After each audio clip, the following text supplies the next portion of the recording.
Welcome to the informational meeting on the Research Data Management Certificate. My name is Wade Bishop, Professor, Director of Graduate Studies, Research Security Ambassador, and Research Data Management Certificate Coordinator here at the School of Information Sciences.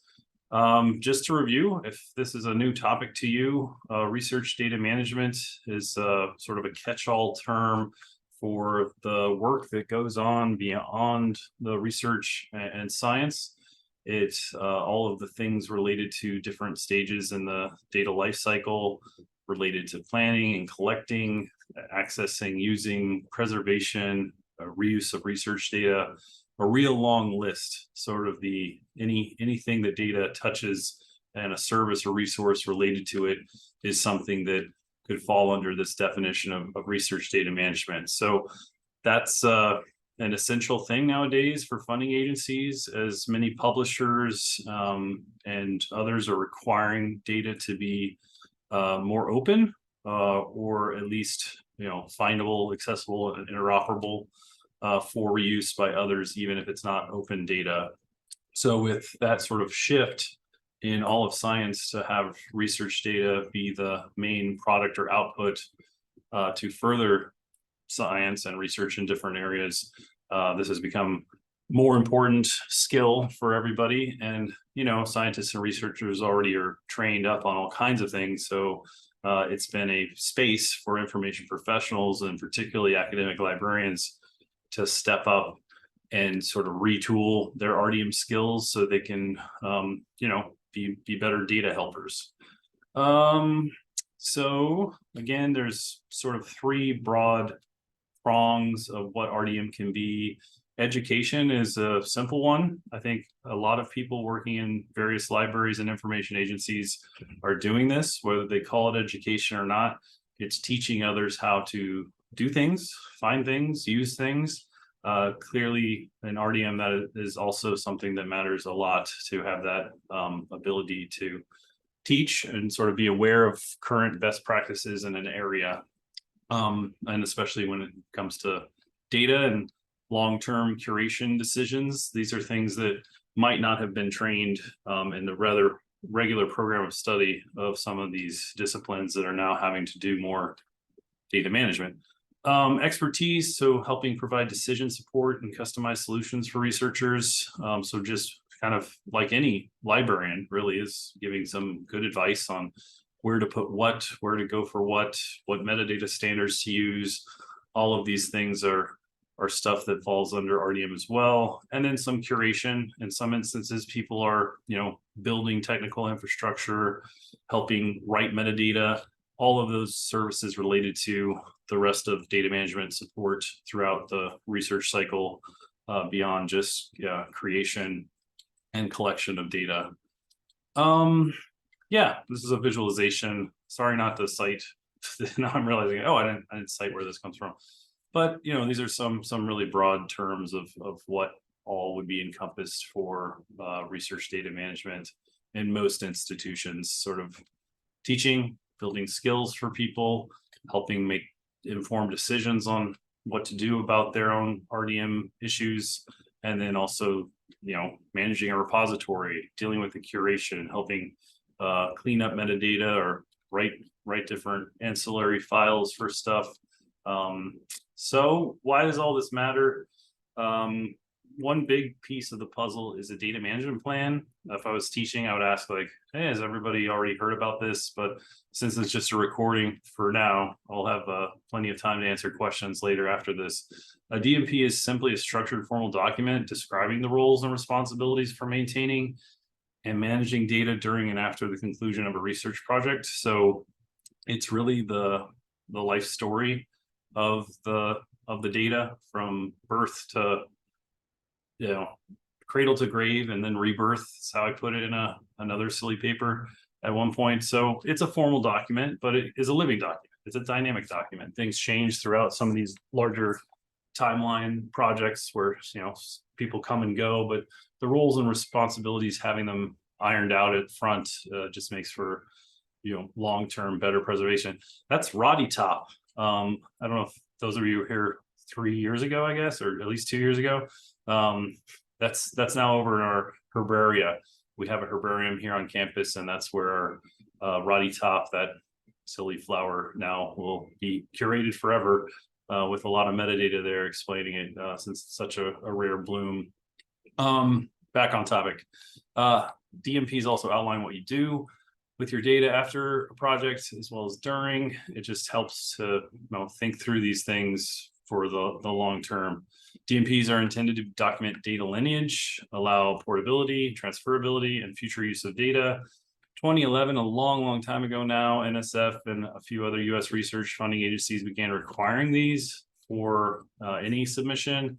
More recently, NIH has now required them for any funding. So that really puts some teeth to these mandates where people are really going to have to start telling and showing, not just telling, but showing where the data will live to make sure their federal funds were used wisely. And that you can help further science faster if everybody sort of makes this shift, this data turn to share more. This is also true for a lot of research enterprises across the globe. So I've cited here the UK, but all through the EU, a lot of Asian countries, many more enterprises are doing this, where their federally funded stuff or nationally funded things are now being made more available to get a better return on investment. This is a while back too. Horizon 2020, same thing. EU had required all publicly funded research be accessible to anyone free of charge. That's a lot. It's a lot of putting a lot of resources to make that happen, at least in the EU. And I see a similar need, even if it's not clear who will pay for what now in the US. Yes, and I guess I already mentioned this. The NIH has issued a data management and sharing policy to promote the sharing of scientific data. Investigators and institutions will plan and budget for the managing and sharing of data, submit plans for review when applying for funding, and then have to actually comply. So that's nice to have that compliance piece in on this. Yeah, so that's a lot of information going from a mandate where you're just requiring people to do it to being a little more less heavy-handed for future stuff. So what's nice is the University of Tennessee Knoxville School of Information Sciences has long had a strength in this area. We saw this need coming, and we had these courses already on the books. We've had a lot of graduates working in these areas. So the research data management certificate really was just codifying what we already had a strength in, and then offering an additional credential to our students and any other prospective students that just need the certificate, not necessarily an entire master's degree, to earn these knowledge, skills, and abilities, and then have some documentation in the form of a certificate to show that you learned this from one of the best places in the world for this particular research area. The courses that are required is the data management course. That's the only required course in the certificate program. 563 is the number. In addition to that, a student in the RDMC needs to complete 3 other graduate courses, so 9 credits from any of these. We have them broken into 2 categories. The thought there was just to make sure you have some technical policy sort of background, as well as some skills related to creating tools or analyzing data. So you can see that the first category, you could have 2 from there, but at least 1 dealing with metadata, a very popular elective, scientific and technical communications, or digital curation, another very popular elective. So many students end up taking those anyways. So we're kind of like already on the research data management certificate track, if you will, at that point. The second category deals with, again, geospatial technologies, is doing some spatial analysis, creating maps, analyzing and finding geospatial data. Spatial data management is sort of the information science side of all of that. Some more metadata and curation kind of topics appear in that class, but a focus specifically on geographic information with some additional spatial data discussed. Database management systems is another popular elective that a lot of people take, where you're learning how to build and manage a database. And then introduction to data analytics and visualization, 592, again, more of a data analysis, visualization kind of real practical knowledge that you learn in those courses. So again, just making clear that if you're earning the MSIS in addition to this RDMC or vice versa, then you're going to have at least 3 credits that count differently. So beyond the 36 credits for the MSIS. We say that again at the end, but I want to make sure that's really clear because there's been some confusion. People have taken all of these classes and then expected to get the RDMC. But since it is a separate degree, you need at least 3 credit hours that are separate. Also, since it's a separate degree, you have to apply and be admitted. Here's a logo I made in my spare time one day that I'm not allowed to use, but it's here just because I feel like it's pretty safe to throw it up here. The Research Data Management Certificate logo for stickers and t-shirts we will never be allowed to have because it's not UT approved, but I think kind of fun to dust off those old skills in Adobe. Program of study. The graduate certificate will enable graduate students to develop knowledge and skills about working with researchers to help manage their research data. This is all in the UT catalog describing what it is you will learn. It's a 4-course, 12-credit graduate certificate. Would be beneficial to any student already in the graduate program or just someone who wants to supplement their knowledge with some modern skills and abilities of what's going on today in research data management. And since I do this for my research area as well, this is not just like, all of these things I'm pointing to. It's from personal experience, interviewing, conducting surveys, whatever kind of academic library you end up working in, there'll be some data skills as part of your career. So it's not a bad idea, even if this is not going to be your full-time position, to just be aware that these skills will assist you wherever you end up. So yeah, I guess I was just saying this. As you might imagine, other disciplines teach these things. They are courses and content that you would get if you're in one of the exact sciences or hard sciences. Well, what makes our skill set and entire profession different is this focus on soft skills, all of the service mindset, assisting people, interpersonal communication, stuff that we are great at to balance all of the data skills you would also need. So this is an old quote from myself, which seems ridiculous to read. But yeah, basically, we've learned from studying that no matter how good you are at analysis and databases, it turns out that you also need to be able to work in teams, collaborate with people, communicate with people. And our coursework definitely has that user focus throughout. And you probably know that if you're already a student in the School of Information Sciences. But nice to know that some research validated those claims. It wasn't just me saying that's true. Nice to have that, data to back up what we know about data. Here's some more research on data managers have done, just really briefly summarizing metadata creation and standards are particularly common responsibilities for data managers. If they're, inheriting data, there's legacy data, there's all kinds of things that scientists and researchers have done, but the person who cleans up all of that stuff, just like with bibliographic data or other textual documents, it ends up being a librarian or equivalent information professional sort of dealing with the quality control and cleaning of data. Our students work at places like USGS and NOAA, out of national labs. So even if you think like, oh, they're not necessarily called librarians, there's still a lot of people using these skills in these positions at those other places beyond academic libraries. Tools used in managing data are diverse, so you've got to be able to pivot and quickly learn other software and tools.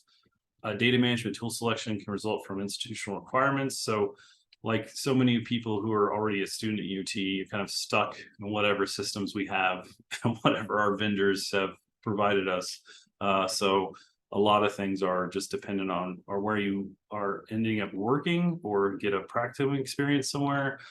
So what we teach is sort of the theoretical level of this stuff and the concepts that should work and you'd be able to transpose across any environment you end up working in. So yeah, that's why we don't focus on any single tool for the most part in our courses, is because inevitably you'll have to learn another tool. It doesn't mean you won't learn any tools, but whatever we do teach from is typically something that's an open source option. So you could take it with you. What else? What else should I say? Oh yes, the same thing again. It's not just for librarians, even though a lot of people associated with academic library work.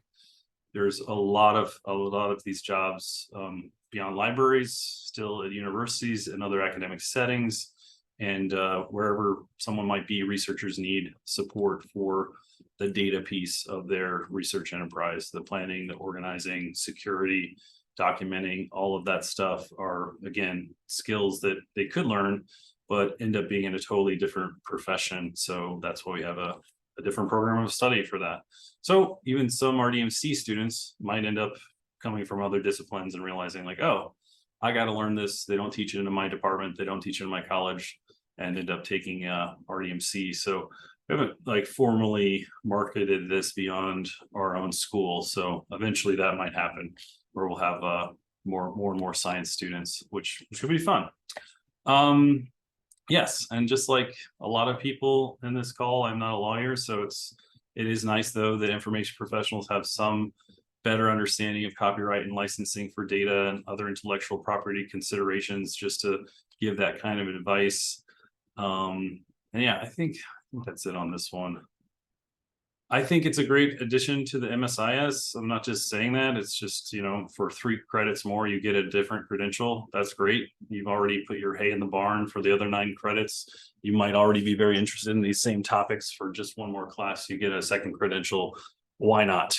But again, just to hammer it home, since this has been a point of confusion for more than one person, the MSIS is 36 graduate credit hours. So you can get that degree, but to earn both, there has to be one that doesn't overlap. 1 class, 3 credits. So bringing your total to 39 graduate credits, since the research data management certificate is 12 on its own. So to get both, you have to take just 1 more class, and there's no wiggle room there. That's how the institution works: is apply for a different degree, get admitted for a different degree, take at least 3 credits different to get a certificate in addition to your master's degree. So I'll stop the recording there, since that should answer most questions for anyone else. And then we can have a more free-flowing discussion for the folks that are here today. But thank you all, and happy to answer questions through email too if you have to run, or if you're watching this in the recording. Thank you.